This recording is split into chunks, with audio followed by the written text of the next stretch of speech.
বৌমা, ও বৌমা, বৌমা, ও বৌমা। কি ব্যাপার? এই অসময় শাশুড়ি মাটা এত চিল্লাচ্ছে কেন? দেখে আসি তো। বৌমা, ও বৌমা। কি হয়েছে শাশুড়ি মা? অসময়ে এত চিল্লাচ্ছেন কেন?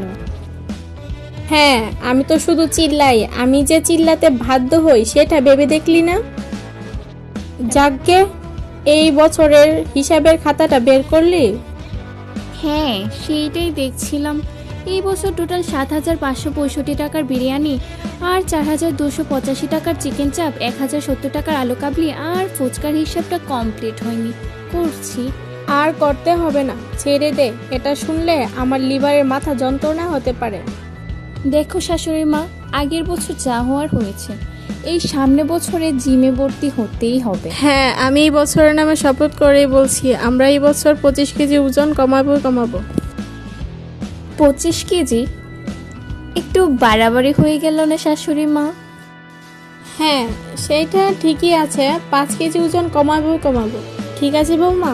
হ্যাঁ শাশুড়ি মা, একদম ঠিক আছে। শপথ নিলাম শাশুড়ি মা, কালকে থেকে আমাদের যাত্রা শুরু হবে। কালকের এই দিনে উচ্ছে সিদ্ধ, পেঁপের কোরমা আর রুটি খাওয়ার শপথ নিলাম। এই দাঁড়া বৌমা, এত বেশি শপথ নিতে হবে না। কালকের দিনে রেওয়াজে খাসি খেতে হয়, আমরা পরের দিন থেকে শপথ নিচ্ছি। এই শাশুড়ি মা, পরের দিন পিস্তত শাশুড়ির ভাইয়ের বউয়ের অন্নপ্রাশন, গলদা চিংড়ি খাওয়াবে। ইস, গন্ডগোল করে ফেলেছিলাম আরেকটু হলে। চন্দননগরের ঝলবড়া আর নলিলগুড়ের রসগোল্লা হাতছাড়া হয়ে যেত বৌমা। একটু সাবধানে শপথ করতে হবে, বুঝলে শাশুড়ি মা? সেই তো, শুন, অন্নপ্রাশনের পরের দিন থেকে না হয় আমরা ভোরবেলা হাঁটতে যাওয়ার শপথ করি, কেমন বৌমা? হ্যাঁ মা, হেঁটে ফেরার পথে আমরা নোয়াপাড়ার জিমে ভর্তি হব। তারপর জিম থেকে বেরিয়ে ডান দিকে গরম গরম কচুরি, জিলাপি ভাজে, বেশি না 7-8টা মতো খেয়ে বাড়ি চলে আসতে হবে, বুঝলে শাশুড়ি মা? হ্যাঁ, বাড়ি এসে কিন্তু 1 গ্লাস গরম জল উইথ পাতিলেবু খেতে হবে। শপথ নে বৌমা। শপথ নিলাম। আর বৌমা, এই বছর থেকে বিকালে বকুলের ফুচকার দোকানের সামনে গলিতে হাঁটতে যাওয়া যাবে না। রোগা হতে হবে, ফুচকা খাওয়া যাবে না।